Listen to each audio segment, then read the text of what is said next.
আগামীকাল থেকে সারা ভারতবর্ষ জুড়ে চারটি বড়সড় পরিবর্তন হতে চলেছে। হ্যাঁ বন্ধুরা, যদি আপনাদের কাছে 500 টাকার নোট থাকে তাহলে আপনাদের জন্য রয়েছে একটি গুরুত্বপূর্ণ আপডেট। পাশাপাশি রেশন কার্ডকে নিয়ে আরও একটি গুরুত্বপূর্ণ আপডেট উঠে এসেছে। অন্যদিকে নতুন ভাইরাস HMPV, এই ভাইরাসকে নিয়ে ডাক্তার কী আপডেট দিয়েছে, তো সমস্ত কিছু জানাবো এই ভিডিওতে। তো অবশ্যই ভিডিওটিতে আপনারা প্রথম থেকে শেষ পর্যন্ত মনোযোগ সহকারে দেখবেন, আপনাদের সমস্ত কিছুর আপডেট নতুন জানিয়ে দেবো। অনস্ক্রিনে দেখতেই পাচ্ছেন, প্রথম নিয়মটা হচ্ছে ভারতের বাজারে 500 টাকার নোট নিয়ে জালিয়াতি চলছে। এই নকল নোটগুলি প্রায় আসল নোটের মতোই হয়। কোনটি আসল কোনটি নকল তা বুঝতে ব্যবসায়ী ও সাধারণ মানুষের সমস্যায় পড়েছেন। নকল নোট দেখতে আসলে 500 টাকার নোটের মতোই, এটি চেনা বেশ কঠিন। তাহলে বাজারে 500 টাকার নোট নিয়ে জালিয়াতি শুরু হয়েছে, তাতে সমস্যায় পড়ছে ব্যবসায়ী এবং সাধারণ মানুষ। এটা চেনা, নকল নোট এবং আসল নোট চেনা একটু খুব কঠিন ব্যাপার হয়ে গেছে। কীভাবে নকল নোট শনাক্ত করবেন? 500 টাকার নোটে সবুজ রঙের একটি দাগ থাকবে, সেটিকে হালকা কাত করলে দেখলে তা নীল রঙের দেখাবে। যদি এটি সবুজ থাকে তবে সেটি নকল। তাহলে নকল নোট চেনার একটি সহজ উপায় বলছে, 500 টাকার নোট সবুজ রঙের একটি দাগ থাকে, সেটিকে হালকা করে কাত করলে দেখবে নীল রঙের দেখাবে। যদি এটি সবুজই থাকে তবে সেটি নকল নোট। তো নকল নোটটা, 500 টাকার নোটটা হালকা কাত করলেই একটি দাগ, সবুজ রঙের দাগ থাকে, সেই দাগটা নীল দেখাবে। নীল না দেখালে সেটি নকল নোট বলে গণ্য হবে। দ্বিতীয় নিয়ম হচ্ছে, 500 টাকার নোটের ডান দিকে থাকা সংখ্যাগুলি ছোট থেকে বড় আকারে সাজানো থাকবে, না থাকলে সেটি নকল। তাহলে দ্বিতীয় নিয়ম হচ্ছে, 500 টাকার নোটে ডান দিকে যেগুলো সংখ্যা থাকে সেই সংখ্যাগুলো ছোট থেকে বড় আকারে সাজানো থাকবে এবং না থাকলে সেটি নকল। নোটের বাম দিকে একটি বাক্স থাকবে, 500 লেখা থাকবে, না থাকলে সেটিও নকল। তৃতীয় নিয়ম হচ্ছে, নোটের বাম দিকে একটি বাক্স থাকবে, বাক্সে যদি 500 টাকা লেখা থাকে, না থাকলে সেটি নকল।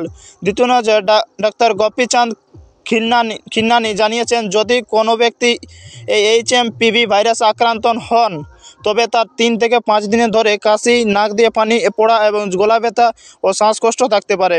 এছাড়াও জ্বরও থাকতে পারে। এই অবস্থায় নিউমোনিয়া ব্রঙ্কাইটিস হতে পারে।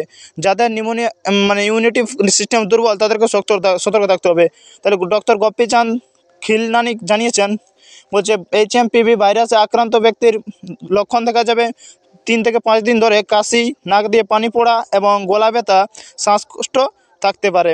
তো আপনারা জানছেন যে যদি কোনো আপনারা সেরকম লক্ষণ কারো দেখতে পারেন, তো অবশ্যই চিহ্নিত করে তাকে সামনাসামনি কোনো হসপিটাল ভর্তি করে দেবেন, যাতে সঠিক চিকিৎসা হয়। এই অবস্থায় নিউমোনিয়া ব্রঙ্কাইটিস আছে বা যাদের ইমিউনিটি পাওয়ার দুর্বল সিস্টেম, তাদেরকে সতর্ক থাকতে হবে, কারণ এখনও এই ভাইরাসের কোনো নির্দিষ্ট চিকিৎসা বা ভ্যাকসিন পাওয়া যায়নি।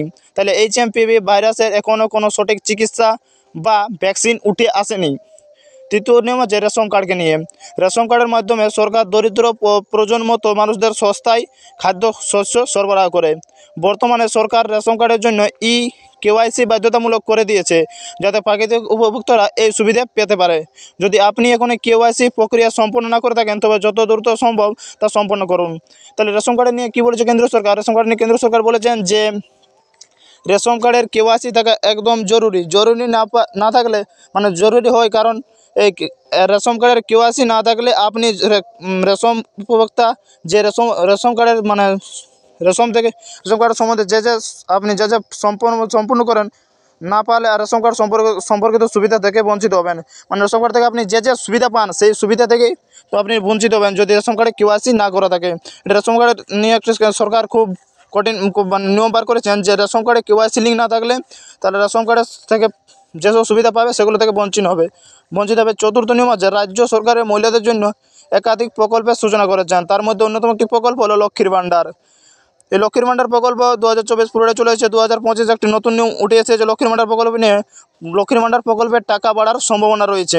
এই লক্ষ্মীর ভাণ্ডার প্রকল্পের টাকা বৃদ্ধি পাওয়া গঞ্জন ছড়িয়েছে চারদিকে। বর্তমানের মহিলারা লক্ষ্মীর ভাণ্ডার প্রকল্পে প্রতি মাসে 1,000 টাকা করে পান এবং তপশিলি মহিলা 1,200 টাকা করে পেয়ে থাকেন।